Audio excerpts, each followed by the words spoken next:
الشيطان الرجيم بسم الله الرحمن الرحيم ومن الناس من يعجبك قوله في الحياة الدنيا ويشهد الله على ما في قلبه وهو ألد الخصام وإذا تولى سعى في الأرض ليفسد فيها ويهلك الحرث والنسل والله لا يحب الفساد وإذا قيل له اتق الله أخذته العزة بالإثم فحسبه جهنم ولبئس المہاد۔ اللہ تعالیٰ فرماتے ہیں اور بعض لوگ وہ ہیں اللہ کے نبی صلی اللہ علیہ وسلم کو مخاطب کرتے ہوئے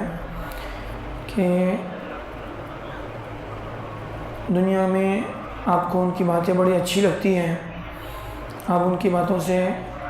متاثر ہوتے ہیں اور وہ اپنی نیتوں کے سلسلے میں بار بار اللہ کو گواہ بناتے ہیں،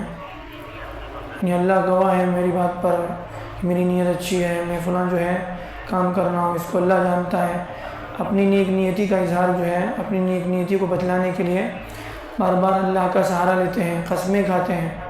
قسمیں کھا کر کے اپنی بات پیش کرتے ہیں۔ وہو الد الخصام، حالانکہ وہ بڑے جھگڑالو، بڑے سخت قسم کے بد اخلاق ہوتے ہیں۔ یعنی بعض لوگ میٹھی میٹھی باتیں کر کے لوگوں کو جو ہے دھوکہ دیتے ہیں اور اپنی بات کو جو ہے یعنی ثابت کرنے کے لیے، اپنی بات کا یقین دلانے کے لیے سامنے والے کو بار بار اللہ کا حوالہ دیتے ہیں، قسمیں بھی کھاتے ہیں، لیکن اس کے باوجود اللہ کہہ رہے ہیں کہ وہ جھوٹے ہوتے ہیں، وہ جو ہیں بڑے جھگڑالو قسم کے اور سخت جو ہے سخت ترین دشمن ہوتے ہیں کبھی کبھار۔ حالانکہ ہم لوگ ان کی باتوں سے ایسا لگتا ہے کہ وہ بڑے سچے بڑے نیک آدمی ہیں، ایسا نہیں ہے۔ اصل میں ایک تو اس آیت کے پس منظر میں ایک منافق کا نام آتا ہے اخنس ابن شریک، جو اللہ کے نبی صلی اللہ علیہ وسلم کے پاس آتا تھا اور قسمیں کھا کر کے جو ہے اپنی محبت کا، اپنے نیک ہونے کا جو ہے اور اپنی نیتوں کے اچھے ہونے کا بڑا اظہار کرتا تھا۔ اللہ کے نبی صلی اللہ علیہ وسلم بھی اس کی باتوں سے متاثر ہوتے تھے، اور قرآن مجید میں اللہ تعالیٰ کہنے کہ آپ کو بھی ان کی باتوں سے یعنی آپ بھی متاثر ہو رہے تھے۔ معلوم یہ ہو کہ اللہ کے نبی صلی اللہ علیہ وسلم جو ہے کو کسی کی یعنی نیتوں کے بارے میں خود اللہ کے نبی صلی اللہ علیہ وسلم کو بھی پتہ نہیں، غیب کا علم اللہ کے نبی صلی اللہ علیہ وسلم کو بھی نہیں تھا، ورنہ اللہ کے نبی صلی اللہ علیہ وسلم دھوکہ نہیں کھاتے۔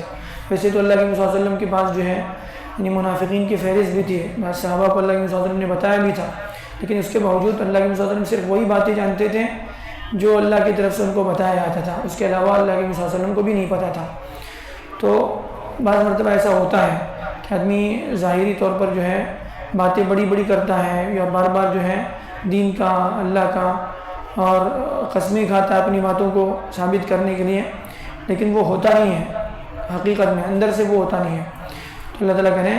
تو یہ اس طرح سے ہوتا ہے کہ بعض لوگ آپ کو ان کی باتوں سے آپ بڑی متاثر ہوتے ہیں دنیا کے معاملات میں، اور وہ اپنی باتوں پر اللہ کو بار بار گواہ بھی بناتے ہیں، لیکن اس کے باوجود وہ جھوٹے ہوتے ہیں، وہ بڑے جھگڑالو ہوتے ہیں۔ اب اس کے بعد ان کی عادت کیا ہے؟ وَإِذَا تَوَلَّى سَعَى فِي الْأَرْضِ لِيُفْسِدَ فِيهَا، کہ جب ان کو جو ہے ایک تو مطلب یہ ہے کہ جب وہ پلٹ کر جاتے ہیں اپنے سامنے سے، آپ کے پاس ایک ان کا چہرہ آپ کے سامنے ہے، لیکن آپ کے پیٹھ پیچھے کیا کرتے ہیں کہ سَعَى فِي الْأَرْضِ لِيُفْسِدُ فِي الْأَرْضِ، کہ وہ زمین میں فساد مچاتے ہیں، بگاڑ پھیلاتے ہیں، اور وَيُهْلِكَ الْحَرْثَ وَالنَّسْلَ، کھیتیاں نسلیں تباہ کر دیتے ہیں، سب کچھ ہلا کر بربادی کے کام کرتے ہیں۔ ایک مطلب تو یہ ہے کہ آپ کے سامنے کچھ، آپ کے پیچھے کچھ، اور ایک مطلب یہ ہے کہ وَإِذَا تَوَلَّى، مسلم نے لکھا ہے وَإِذَا تَوَلَّى سَعَى فِي الْأَرْضِ لِيُفْسِدَ فِيهَا، کہ جب ان کو جو ہے زمین میں اقتدار ملتا ہے، زمین میں جو ہے کچھ ان کو یعنی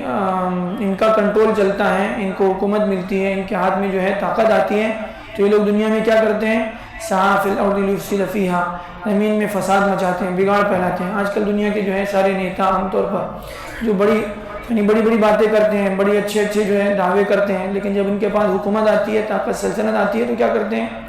دنیا میں فساد مچاتے ہیں، بگاڑ پھیلاتے ہیں، نسلیں تباہ کر دیتے ہیں، کھیتیاں تباہ کر دیتے ہیں، ساری جو ہے دنیا کا معاش برباد کر دیتے ہیں، ساری چیزیں جو ہیں تباہ کر کے رکھ دیتے ہیں۔ وَيُهْلِكَ الْحَرْثَ وَالنَّسْلَ، واللہ لا يحب الفساد، اللہ کہہ رہے ہیں اللہ فساد کو پسند نہیں کرتا، اللہ جو ہے بگاڑ کو پسند نہیں کرتا زمین میں۔ وَإِذَا قِيلَ لَهُ اتَّقِ اللَّهَ أَخَذَتْهُ الْعِزَّةُ بِالْإِثْمِ فَحَسْبُهُ جَهَنَّمُ۔ پھر آگے اللہ تعالیٰ فرماتے ہیں کہ اگر ان سے کہا جائے کہ اللہ سے ڈرو، یعنی اپنے معاملات میں، اپنی جو ہے اپنی کارروائیوں میں اللہ سے ڈرتے کیوں نہیں، اللہ سے ڈرو، تو انہیں جو ہے ان کے اندر غرور پیدا ہو جاتا ہے، یہ اپنے گھمنڈ میں آ کر کے جو ہے گناہ کی باتیں کرنے لگتے ہیں۔ تم اپنا کام کرو، اپنی اوقات دیکھ لو پہلے، یا پھر جو ہے اپنے کام سے مطلب رکھو، تم ہمیں بتانے والے کون ہوتے ہو، یعنی اس طرح کی باتیں کرتے ہیں۔